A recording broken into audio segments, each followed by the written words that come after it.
Welcome to our channel. ఈ రోజు మనతో పాటు మన స్టూడియోలో ఉన్నారు ప్రొఫెసర్ డాక్టర్ ఉమా శ్రీనివాస్ గారు ఉన్నారు. నమస్కారం. నమస్తే. సార్, మనకి పూర్వకాలంలో అయితే అది పెళ్లి అయిపోయిన వెంటనే ఒక 1 ఇయర్‌కి పిల్లలు ఉండేవాళ్ళు. కానీ ఇప్పుడు ప్రెజెంట్ సిట్యుయేషన్‌లో చేసే జాబ్స్‌ని బట్టో లేకపోతే టెక్నాలజీ పెరిగిపోవటం వల్లో పిల్లలనేవాళ్ళు మనకి సరైన టైంలో ఉండట్లేదు. అది మనం తీసుకునే ఫుడ్ వల్లో ఏమో తెలియట్లేదు గానీ పిల్లలనేవాళ్ళు మాత్రం ఒక 5 ఇయర్స్ అయినా, 6 ఇయర్స్ అయినా సంతానం లేమి అనేది బాగా పెరిగిపోతూ ఉంటుంది. అసలు ఇది పెరిగిపోవడానికి కారణాలేంటి? ఆయుర్వేదిక్‌లో కూడా దీనికి చికిత్సా విధానాలనేవి ఉన్నాయా సార్? ఉన్నాయమ్మా. ఇప్పుడు మీరు అడిగినట్టుగా ప్రపంచ సమస్యల్లో ఒకటి సంతానలేమి సమస్య అనేది మన దేశంలో, భారతదేశంలో విపరీతమైన స్థాయిలో పెరిగిపోయింది. మా చిన్నప్పుడు ఇన్ని ఇన్ఫెర్టిలిటీ సెంటర్లు ఉండేవి కావు.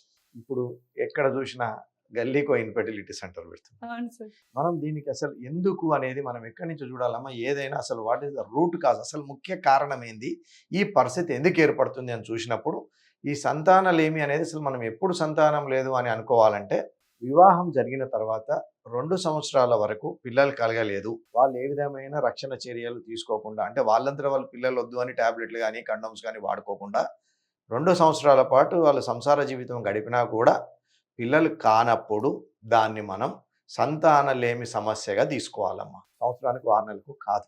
ఇది వరల్డ్ హెల్త్ ఆర్గనైజేషన్ అంతా నిరూపించింది 2 సంవత్సరాలు వెయిట్ చేయమని. ఓకే, ఇక్కడ మళ్ళీ సంతాన సమస్య లేమి సమస్య అనేసరికి మనం బ్రాడ్గా దీన్ని 2 రకాలుగా ఆలోచించాలి.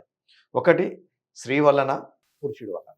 ఎందువల్ల రాలేదు అంటే కామన్గా ఉండాలని ఏం లేదు. సమస్య స్త్రీలలోనే ఉండాలనో, సమస్య పురుషులలోనే ఉండాలని ఏం లేదు. కొన్నిసార్లు సమస్యలు పురుషుల్లో ఉండొచ్చు, కొన్నిసార్లు స్త్రీలలో ఉండొచ్చు. ఇంకా నెక్స్ట్ అసలు వివాహ వయస్సు. ఒకప్పుడు మన తాతల కాలంలో వివాహ వయస్సు 9-10 సంవత్సరాలు, తర్వాత 18-20 సంవత్సరాలు. ఇప్పుడు వివాహ వయసు వచ్చేసరికి 30 సంవత్సరాలు, 29 సంవత్సరాలు లేని ఎవరు పెళ్ళిళ్ళు అవ్వట్లేదు. సో అది కూడా సంతానలేమి సమస్యకు ఒక ముఖ్య కారణం. ఇంకోటి మీరు అడిగింది ఇందాక, ఆహారాలు తీసుకుంటున్న ఆహారం ఏమైనా కారణం ఉందా అని. 100% మనకు ఆహారం ఒక కారణం. ఆయుర్వేదంలో 3 చెప్తారమ్మా. అంటే మనకు ఒక ముక్కాలు పీటకి 3 కాళ్ళు ఎంత ముఖ్యమో ఆహారము, నిద్ర, బ్రహ్మచర్యం. ఇక్కడ ఆహారం అంటే అందరికీ అర్థమైంది, నిద్ర అంటే అర్థమైంది. బ్రహ్మచర్యము అంటే పెళ్లి చేసుకోకుండా ఉండే బ్రహ్మచారి కాదు. బ్రహ్మచర్యము అంటే ఒక లైఫ్ స్టైల్, మనం ఒక సక్రమమైన జీవన విధానాన్ని గడపడాన్నే బ్రహ్మచర్యము అన్నారు. సో ఈ 3 సరిగా ఉన్నట్టయితే ఏ వ్యాధి రాదనే చెప్తుంది ఆయుర్వేదం. సో ఇప్పుడున్న పరిస్థితులల్లో మన వాళ్ళు అంటే భార్యాభర్తలకు ఒకళ్ళకు పొద్దున్న డ్యూటీ, ఒకళ్ళకు రాత్రి డ్యూటీ, ఇటువంటి సమస్యలు కూడా ఈ సంతానలేమికి ఎన్నో కారణాలు అవుతున్నాయి. అంతేకాకుండా ఒకప్పుడు పురుషుల్లో శుక్రకణాల సంఖ్య, ఇది ప్రపంచవ్యాప్తంగా సర్వేల ద్వారా, రీసెర్చ్ ద్వారా నిరూపితమైంది. ఒక 40 సంవత్సరాల క్రితం పురుషుల్లో శుక్రకణాల సంఖ్యకు ప్రజెంట్ ఇప్పుడున్న పురుషుల్లో శుక్రకణాల సంఖ్య చాలా తగ్గిపోయింది. దీనికి అనేక కారణాలు ఉన్నాయి. అంటే ఒకప్పుడు ఆల్కహాల్ తాగడం అంటే ఆ ఊరి నుంచి వెలేసినంత పని అయ్యేది. ఇప్పుడు సోషల్ స్టేటస్, తాగను వెలేసేటట్టున్నారు. ఇప్పుడు తాగను అంటే వీడు తాగడు అని. సో అట్లా ఆల్కహాల్ అనేది కూడా ప్రజెంట్ సిచ్యువేషన్లో యువతలో ఆల్కహాల్, స్మోకింగ్ అమ్మ, ఈ 2 శుక్రకణాల సంఖ్యను తగ్గించేదానికి బాగా కారణభూతం అవుతాయి. Smoking, alcohol. అది ఈ 2 కాకుండా ఈ మధ్య మనకి పొగాకు నమలటం, గుట్కాలని ఒకటి వచ్చింది మహమ్మారి. మన దేశంలో ఎంత బ్యాన్ చేసినా కూడా మనం రోజు చూస్తూనే ఉన్నాం ఎంతమంది వాడుతుందో. ఈ 3 ముఖ్య కారణాలు. అంతేకాకుండా మన యువత ఇప్పుడు ధరిస్తున్న pants, tight pants, jean pants వల్ల అవనియండి, తర్వాత ల్యాప్టాప్ల వల్ల కూడా, వాళ్ళు ఒడిలో పెట్టుకొని ల్యాప్టాప్ పనిచేయటం వల్ల, ల్యాప్టాప్ వేడవటం వల్ల కూడా మనకు శుక్రకణాల సంఖ్య తగ్గిపోయేదానికి అనేక కారణాలలో అదొక కారణం. ఈ రకాల ఏ కారణం ఉందో మనం ఆ కారణం తీసేయటం వల్ల పురుషులలో ఉన్న శుక్రకణాల సంఖ్యను ఆయుర్వేదిక్ మందులతో పెంచవచ్చు. అంటే మనకు నార్మల్గా ఒక ఎంఎల్ల 40-60 మిలియన్ల శుక్రకణాలు ఉండాలి.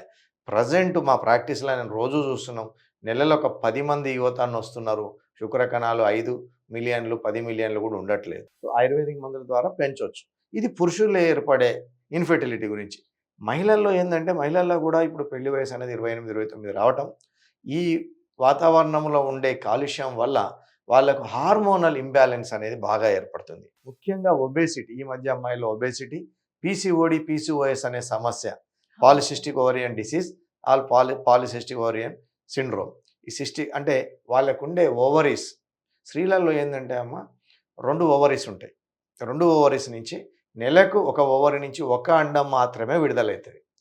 పురుషుల్లో కొన్ని కోట్ల శుక్రకణాలున్న స్త్రీలలో మంత్లీ ఒక అండం మాత్రమే విడుదలవుతుంది. ఏ కారణం వల్ల ఆ నెల అండం విడుదల కాకపోయినా ఆ సిస్ట్ దగ్గర ఉండటం వల్ల హార్మోన్ల సమతుల్యం వల్ల పని చేయకపోయినా మళ్ళీ నెల వరకు అండం రాదు. అవును. సో ఈ విధమైన కారణాల వల్ల స్త్రీలలో కూడా ఈ మధ్య కాలంలో ముఖ్యంగా అధిక బరువు ఒబేసిటీ లీడ్స్ టు పీసీఓడి వల్ల వారికి అండ ఉత్పత్తి జరగదు. దీనివల్ల కూడా ఇన్ఫర్టిలిటీ అనేది ఫీమేల్ ఇన్ఫర్టిలిటీకి అనేక కారణాలు ఉన్నాయి. సో మనకి ఒకవైపు వయస్సు, ఒకవైపు ఆహారము, ఇంకోటి నిద్ర. నిద్ర. ప్రాపర్గా నిద్ర ఉండట్లే ఎవరికి, అంటే నైట్ డ్యూటీలు చేయటం వల్ల మార్నింగ్ డ్యూటీ చేయట్లే. అంటే మనకు ప్రకృతి ప్రసాదించిన వరం ఏంటంటే సూర్యుడు ఉన్నప్పుడు పని చేసుకొని చంద్రుడు ఉన్నప్పుడు నిద్రపోవాలి. ఇది ప్రకృతి. సో మనకేమైతే ఏమో 2 హ్యాపీ హార్మోన్స్ అని ఉంటాయి, సెరటోనిన్, మెలటోనిన్ అని. సెరటోనిన్ అనే హార్మోను సూర్యుడు ఉన్నప్పుడు ఉదయం పూట ఉత్పత్తి అయితే శరీరంలో, మెలటోనిన్ అనే హార్మోను చంద్రుడు అంటే రాత్రిపూట ఉత్పత్తి అవుతాయి. ఈ 2 హార్మోన్లు ప్రాపర్గా ఉత్పత్తి అయినప్పుడే మనం హ్యాపీగా ఉంటాం. భార్యాభర్తలు హ్యాపీగా ఉన్నప్పుడే వాళ్ళు సంసార జీవితం గడపగలుగుతారు. సంసార జీవితం ప్రాపర్గా గడిపినప్పుడే పిల్లలు అయ్యే అవకాశం ఉంటుంది. అంటే మనకి ఎక్కడి నుంచి ఎక్కడికి ఉంది చూడండి సంబంధం. మనం చేసే ఉద్యోగము, నిద్ర, ఆహారము, ఈ అన్నిటి వల్ల కూడా మనకు అనేక రకాలైన సమస్యలతో పాటు ముఖ్యంగా ఈ సంతానలేమి అనే సమస్య వస్తుంది. దీనికి ఆయుర్వేదంలో అత్యుత్తమమైన చికిత్సలు ఉన్నాయమ్మా. స్త్రీలకు కూడా మనకు అన్ని రకాల మెడిసిన్స్ ఉన్నాయి. ఈవెన్ హార్మోనల్ ఇంబ్యాలెన్స్కి కూడా ఆయుర్వేదంలో మంచి మందులు చెప్పబడ్డాయి. అంతేకాకుండా మా దగ్గర ఉత్తరవస్తి అని ఉంటుంది. ఉత్తరవస్తి అంటే ఒక రకమైన ద్రవ్యాన్ని, అంటే మెడికేటెడ్ ద్రవ్యాన్ని వెజైనా ద్వారా గర్భసంచిలోకి పంపించి గర్భసంచి శోధనం చేపించి శుద్ధి చేసి చేసే ప్రక్రియలు కూడా ఉన్నాయి. ఉత్తరవస్తి అంటాం దాన్ని. సో ఈ విధమైన అనేక రకాలైన ఆయుర్వేద చికిత్సలు, సంతాన సాఫల్యతలో ఉత్తమమైన చికిత్సలు ఉన్నాయి. ఖర్చు కూడా ఎక్కువ అవ్వదు. ఇప్పుడు అదే అలోపతి ద్వారా అయితే మనకు ఎంతో ఖర్చు అయ్యే అవకాశాలు ఉంటాయి. బాగా లక్షలలో ఉంటుంది ఖర్చు. అవును. ఆయుర్వేద వైద్య విధానంలో అయినట్టయితే మనకు నెలకు ఒక 4-5 వేల రూపాయలు సింపుల్గా రూపాయలతోటి మందులు వస్తాయి.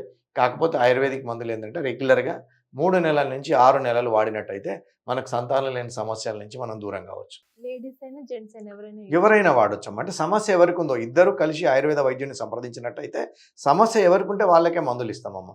ఒక్కొక్కసారి సమస్య ఇద్దరిలో కనపడకపోవచ్చు, కానీ అది కాలం. అటువంటప్పుడు మనం ఏం చేస్తామంటే ఆ గర్భసంచిని బలోపేతం చేయటం, శుక్రకణాలను బలోపేతం చేయటం, ఈ విధంగా చేసి వాళ్ళని కౌన్సిలింగ్ చేయటం ద్వారా వారికి సంతాన సమస్యను దూరం చేయొచ్చు. సార్, మనకి ఇప్పుడు ఆయుర్వేదిక్ ద్వారా మనం సంతానం పొందాలి అనుకున్నప్పుడు మనకి ఖర్చు అనేది అసలు ఎంత ఉంటుంది సార్?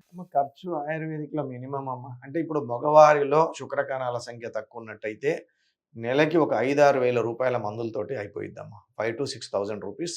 అది మంచి మందులు ఇస్తే ఒక 3 to 6 months వాడినట్టయితే, అంటే మనకు 6 నెలలు 5,000 చొప్పున వేసుకుంటే 30,000 రూపాయల లోపల వాళ్ళని ఆ సమస్య నుంచి దూరం చేయొచ్చు.